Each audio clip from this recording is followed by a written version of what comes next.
a nation, we can listen and we can debate.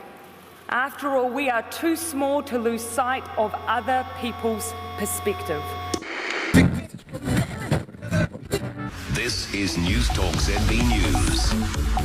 Barry Soper, political editor, joins us. Hello, Barry.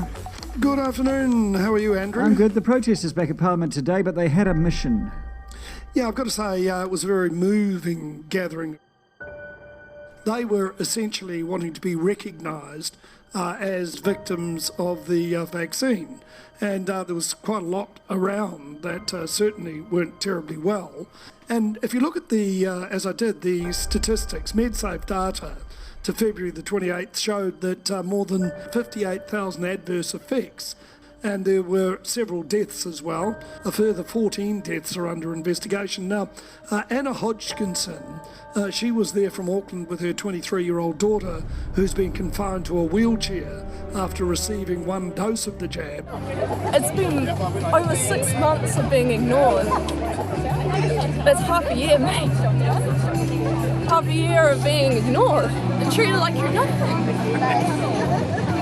And the local MP's coming out 2 days. Only one. It took everyone to do this, to get to this point. Yeah. To be recognised that something's gone wrong. My biggest hope, don't twist the truth right now, because this truth, you don't understand the hurt. I am Anna Hodgkinson, Casey's mum. I decided to create a petition and Memorial Day for those that have died and were injured from the vaccine. 58,399 New Zealanders have reported vaccine injuries to CALM, the Centre for Adverse Reactions Monitoring. This includes my daughter. So we had a simple plan: do a memorial service at Civic Square and take the petition to Parliament. But there are always uninvited guests and things don't always go to plan. Today we come together in unity to acknowledge all those who have been hurt, to acknowledge those who have lost their health, and for some who have lost their lives. We gather here today to be seen and heard. We gather here today to say what is happening is just not okay. It is now our time to be silent no more. We will continue to be your single source of truth. There is one source of truth, and that's the announcements we make here. We consider this to be safe for New Zealanders. Is the vaccine safe? It's safe. I would never, ever suggest something that wasn't safe. Effective and tested and safe. 26-year-old Rory Nairn died after experiencing symptoms of myocarditis for more than a week after his first dose of the vaccine.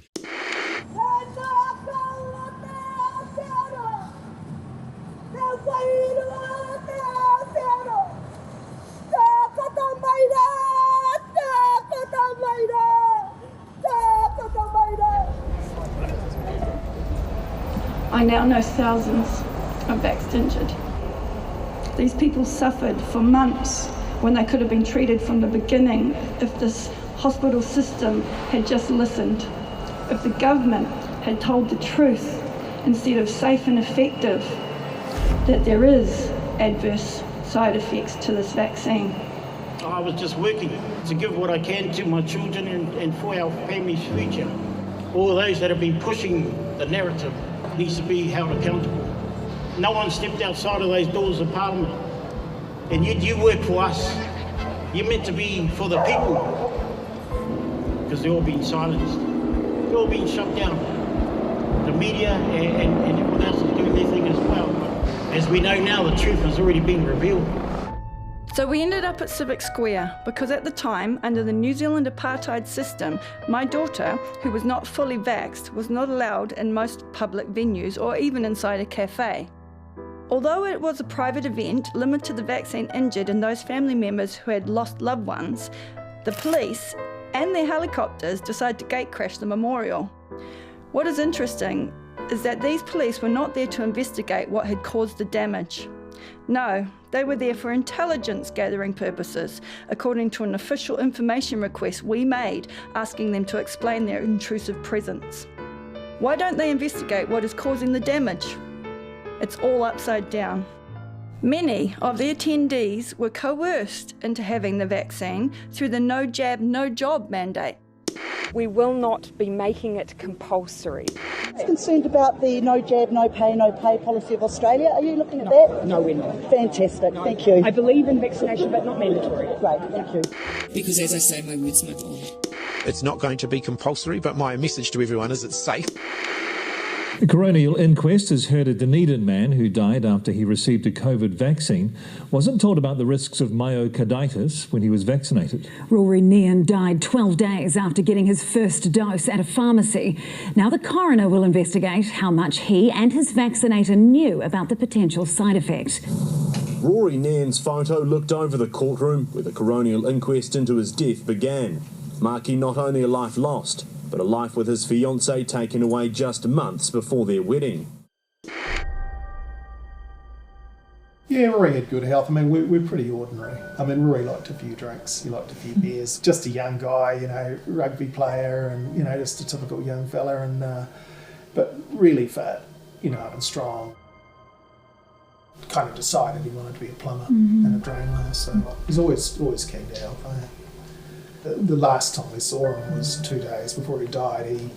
He fitted off the shower for us and the bathroom. And Rory was pretty, you know, excited about the new house they were buying. He loved his dogs, as well as his partner, obviously, and his mum and dad and brothers and sisters. But yeah, he had a couple of dogs, Frankie and Howie. I was in a good place in my life. I was stress-free before the vaccine. Nothing was wrong. I had the job of my dreams. I was dancing, I was walking, I was running. Man, I was a pretty healthy, fit guy. I was actually working as we do, to live for and to pay for my family. I've got a wife. I'm married with 4 beautiful daughters and 2 granddaughters. I was a tour guide before, so I take them to like Fraser Island, the Great Barrier Reef and that sort of thing. I was a fit, active, healthy person. I used to walk an hour and a half every other day. I was frontline for DHB, but I was actually doing what we were asked to do, was take the jab. We listened and we obeyed what we were coerced into. Cabinet has decided today that vaccinations will be mandated. If you are not vaccinated, there will be everyday things you will miss out on. If you want summer, get vaccinated. If you want to go to bars and restaurants, get vaccinated. If you want to get a haircut, get vaccinated. If you want to go to a concert or a festival, get vaccinated. If you want to go to a gym or a sports event, get vaccinated. The employee will be able to retain their employment if they get vaccinated in that period, but their employment will be terminated if they do not. You basically said this is going to be like, well, it's almost like, you probably don't see it like this, the 2 different classes of people. If you're vaccinated or if you're unvaccinated, you have all these rights. If you are vaccinated... That is what it is, so yep. Chris and I were never going to take the vaccine. I tried to tell Rory, you know, about myocarditis, and he said, Dad, I just want life to be normal. Like, what sort of choice is it when you can lose your job and you can lose your house if you don't take it? It was becoming quite an issue in our family. It actually had got to the point where it split the family. We knew something could happen to one of our children that had taken the vaccine, so when we got the call early in the morning, it was... Something's happened to Rory. Actually, something's happened to Rory, and we knew. And we got there and Rory was on the floor, you know, and I remember saying, is my son alive?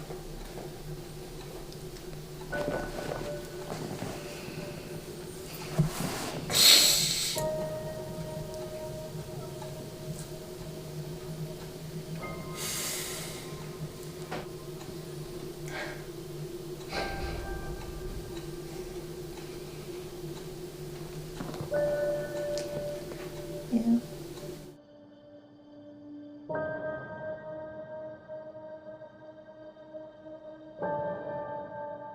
I knew what it was. What happened, I knew straight away. So we did ring a lawyer who basically advised us to tell the coroner we're going to do an independent autopsy. And all our correspondence went through the lawyer. They couldn't just sweep it under the rug, you know. It was getting scrutinised. Yeah. And I think that's what made the difference. Yeah. After my second shot, I ended up in hospital for a stroke. And then on Christmas Eve, I had a heart attack as well. Man, body movements just non-stop. And now I'm unable to do much at all. The specialist has told me, we'll put you on sickness benefit. I get $98 a week. My rent's over $500 a week. So we're selling everything we have just to get by.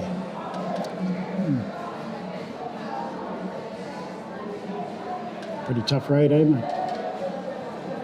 From a very good working class man to now nothing.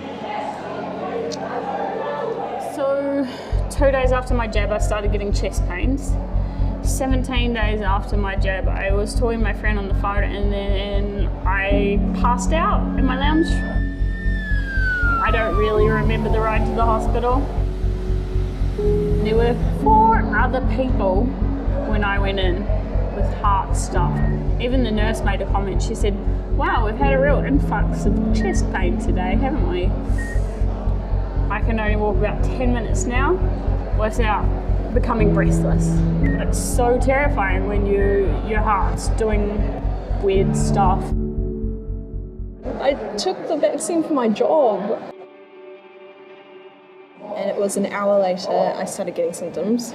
I had a numb tongue and then pains throughout my body, and it gradually got worse. I started to have no control over my limbs.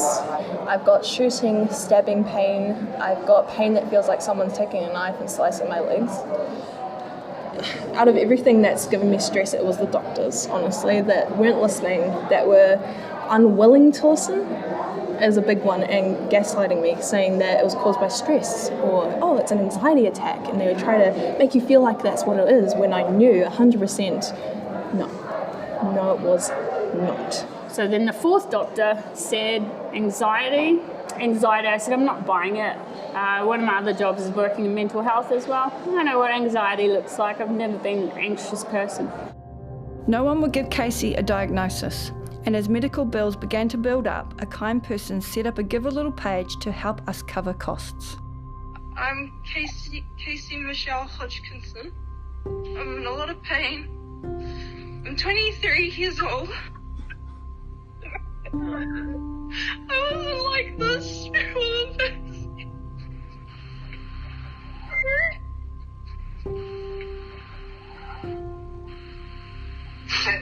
I'm sorry. Very brave, Casey. But I'm sorry. No, I was healthy, happy, stressless. I was, I had it great. I trusted the government. I trusted them. I'm pro-vaccine. I was pro-vaccine. I trusted the government. And then I was forced to take this because I was worried of losing my job. And I will fight through my pain to talk for others who cannot talk for themselves. It's safe, and it's the best way that we can protect our loved ones, including children. We'd heard Dr. Bloomfield at the beginning of the week mentioned the side effects that people experience with vaccines, which we all have come to expect, a sign that the vaccine's doing what it should. Health officials have been at odds over what advice vaccinators should have given a man who died after a COVID jab and when he should have been told it. The pharmacy where Mr. Nairn was vaccinated received information from 8 different sources and argues important information was lost. Its lawyer asked why the flow of information wasn't streamlined to make sure providers were aware of updates. We were aware of some of those sources and very mindful of not overwhelming people with information and trying not to duplicate that information. Counsel assisting the coroner stepped in to argue the messaging wasn't clear and important information was buried. We feel sorry for the vaccinator. I mean, she knew Rory. They were pretty much the same age and basically relayed to her. We didn't blame her. And we don't. And, she wept, And she said that it meant a lot to her for us to tell her that, and it's the truth. You know, we felt sorry for them on the stand in the inquest, getting hammered over something which wasn't their fault and getting blamed. The government's, you know, Jacinda Ardern stood up and said, this vaccine is safe and effective. You can trust us. We are your one source of truth. You know, and now they're running the other way and basically we're not taking responsibility. Everybody passed the buck back, and then boom, it lands back down on the pharmacy, on the pharmacists.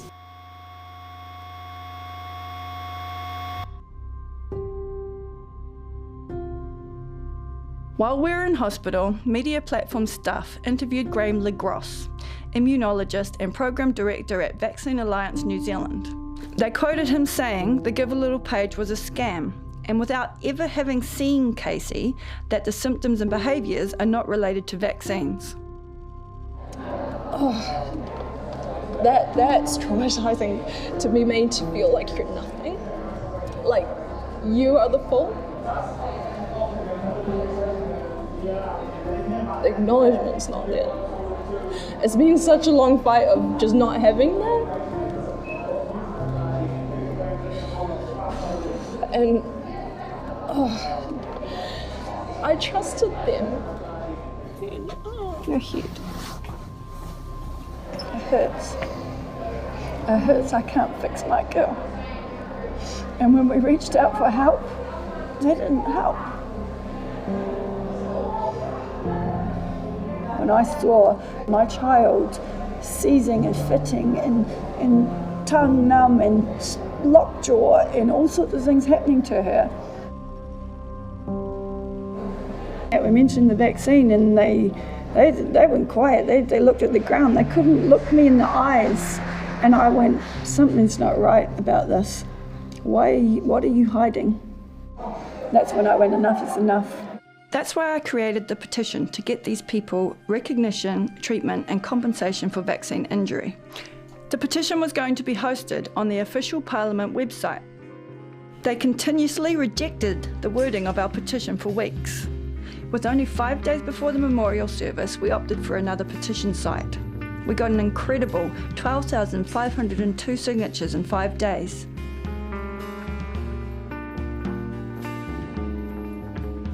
The petition really brought us together despite the intrusive police presence. Nerves were soothed through my dear friend Ali Cook's musical contribution. So I wrote this song, it's called Little White Crosses. I dedicate it to Rory Nairn, who is one who the coroner has said that he has passed because of the vaccine.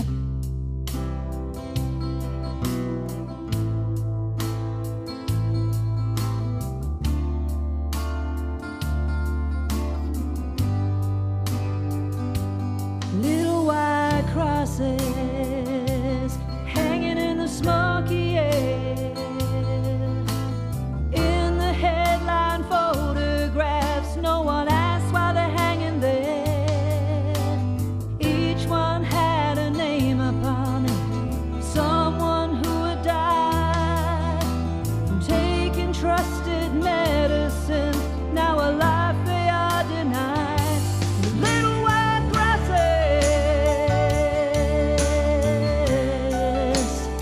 hanging in the smoky air. Little white crosses.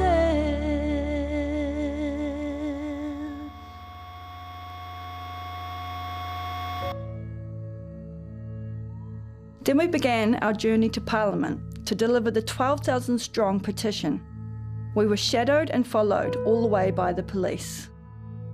And as we walked, the bad news came.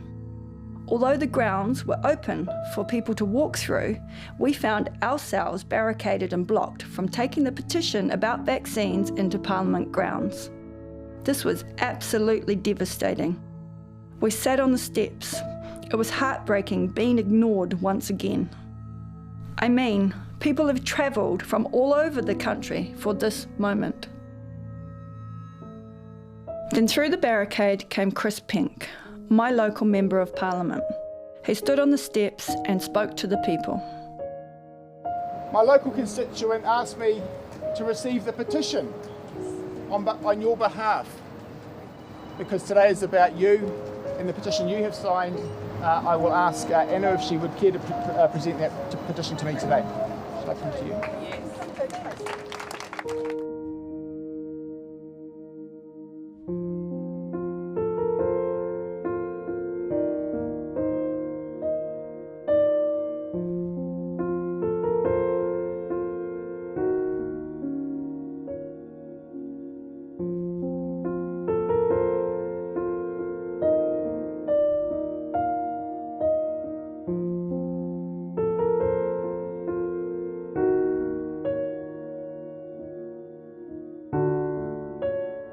Barry Soper showed up. That was special because he is New Zealand's most experienced and balanced member of the government-accredited press. And all they wanted with this petition that they presented to National's Chris Pink was acknowledgement that people did suffer ill effects from the vaccine. So Pink came down, but nobody from the government? Nobody, no. Unlike Barry Soper's balanced report, TV1 had a 30-minute interview with Casey and I, yet nothing was aired on One News ever. Commercial primetime channel News Hub gave Memorial Day 8 seconds of coverage. Meanwhile, another petition has been handed to Parliament calling for more support and help for people who claim to be injured by COVID-19 vaccines. The media platform staff were first to report on the Memorial Day. We were hoping to have Casey's story finally told. Instead, they again stated that the Give a Little page created for her was a scam. The media are supposed to keep New Zealanders informed. Why are they ignoring vaccine damage? Interestingly, less than a week later, there was a public health exodus. 5 senior health officials resigned within 3 days. The first was Director General of Health, Dr. Ashley Bloomfield, immediately followed by the Director of Public Health, Dr. Caroline McElnay, then the Deputy Director of Public Health and 2 District Health Board Chief Executives. The truth needs to come out, and in order for the truth to come out, you can't be silenced. We've been silenced this whole time. This whole thing is a big political mental game. I don't know how else to put it. They're going to have to listen. They can't keep hiding this. We're not stopping. I'm not going to shut up.